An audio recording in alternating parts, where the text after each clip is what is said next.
What's going on, guys? Yes, I'm not starting this one with NFL Films music. Really, that was just a test. I want to know what you guys think. So comment down in those videos whether you liked it or not, or like or dislike whether you liked it or not. If you didn't like it, dislike. If you liked it, like. So that's how we're going to do it. Or just do it in this video. However you want to do it, doesn't matter to me. But this is the worst of week 3. And it shouldn't surprise you where I'm going to start with this. Because this player and this team are an unmitigated disaster. And that's the Dallas Cowboys and Dak Prescott.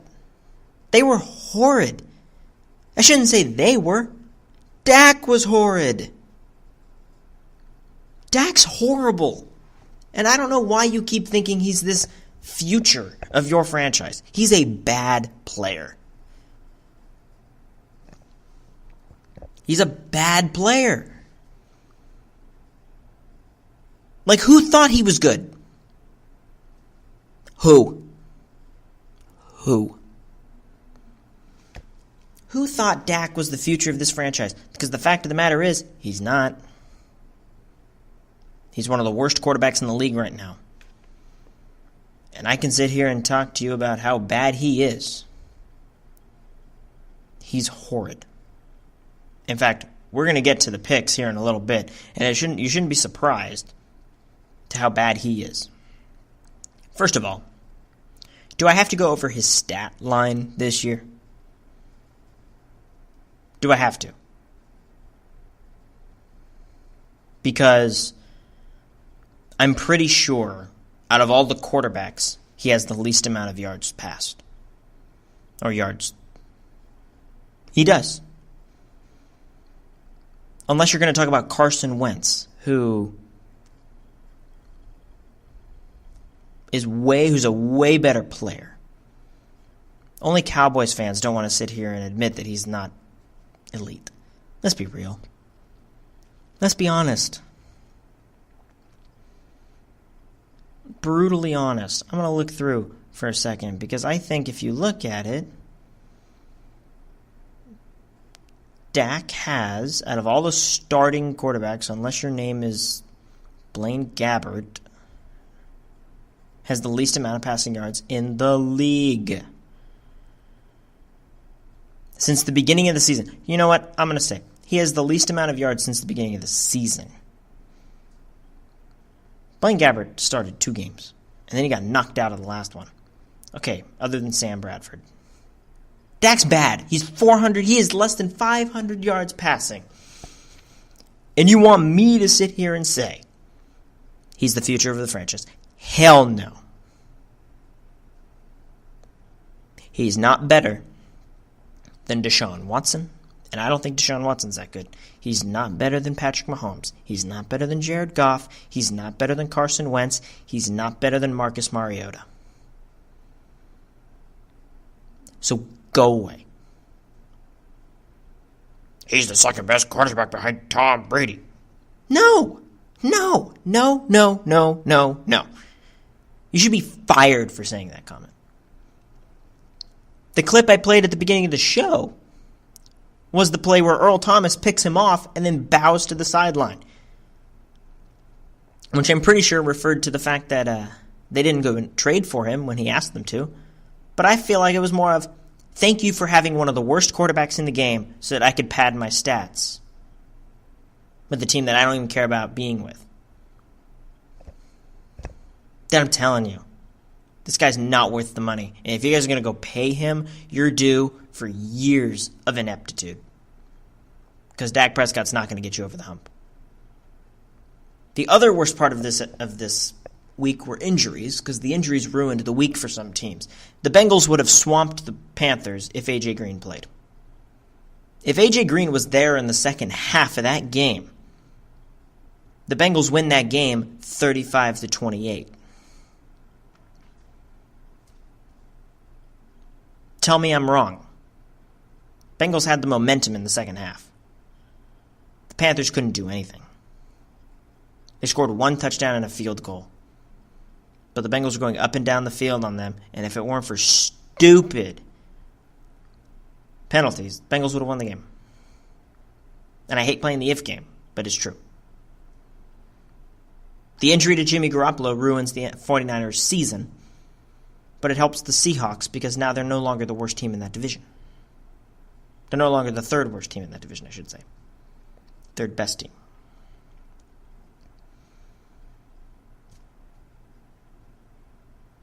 I mean, Dak might as well get hurt now. That won't help. That won't. Again, think about it. If Dak Prescott gets hurt, will it kill the season? No. It won't. Jimmy Garoppolo gets hurt, it kills the season. It kind of does. But no one cares about Dak. Because he's so bad. Like, the way I can point... and I'm going to go back to Dak Prescott because I need to drill this in.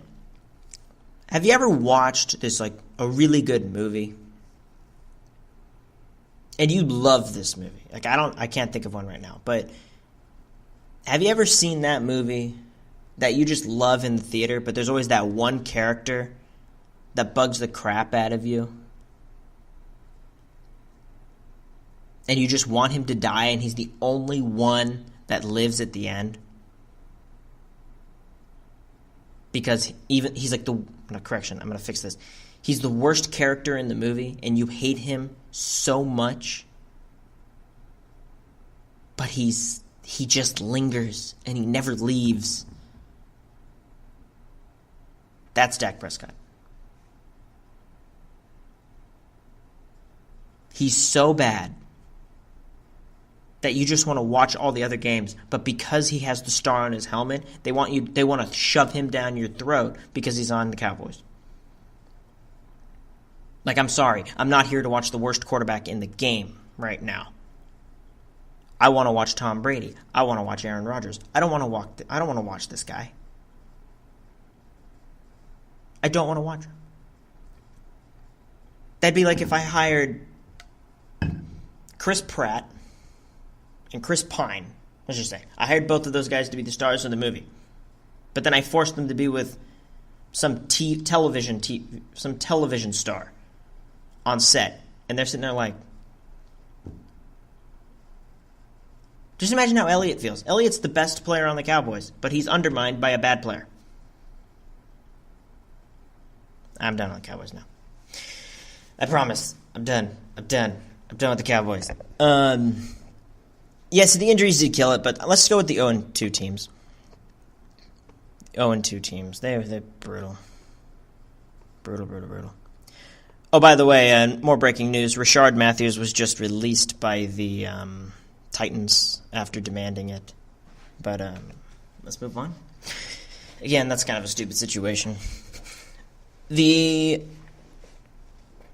are three. So there are three undefeated teams, and there's three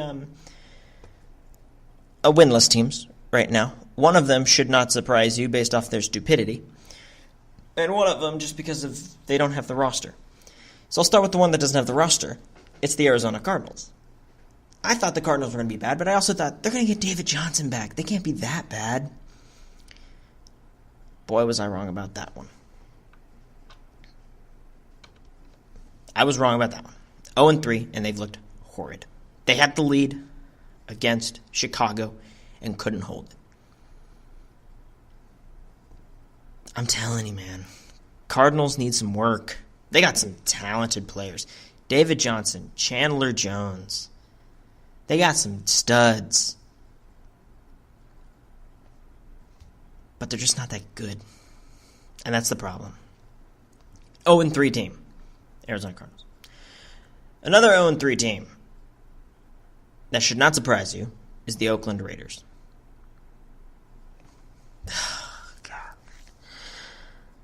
I'm really sick of this dude, John Gruden. I'm really sick of him.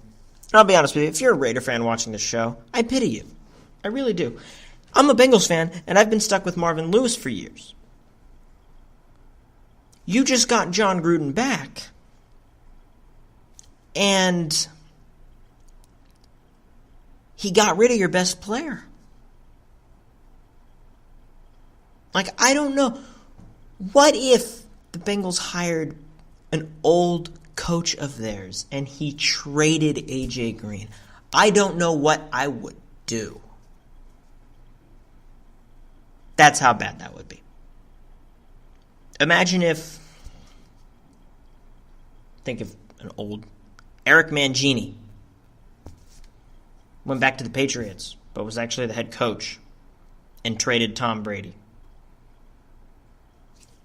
Patriots fans would have a fit. If Bill Cowher came back to coach the Steelers and traded Ryan Shazier or Cam Hayward or Antonio Brown, Steelers fans would have a mental aneurysm. Like, you can't emphasize how stupid of a move that was. If Jeff Fisher came back and traded Aaron Donald, I can go on. That's how dumb. Here's another one. If Andy Reid came back and traded Carson Wentz, my lord.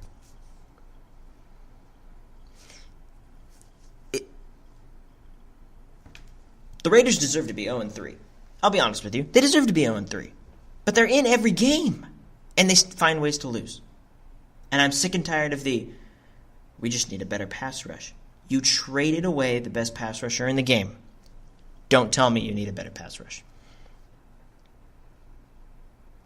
I don't want to hear it. That's your fault. And the third team, that I would say it's very surprising. Nobody would have predicted this. The Houston Texans are 0-3. I definitely did not predict this. Now, all three of their seasons are over.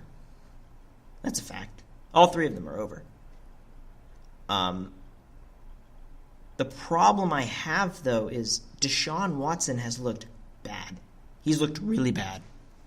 And he has not gotten over the hump. J.J. Watt is finally J.J. Watt again. And that's about it. But this team has not looked the same as they have in recent years. I think they're just getting older. And Deshaun Watson is getting hit with the Texans' curse. They have not had a good quarterback since they've entered the league in 2002. Or 2001. Or whatever year that was.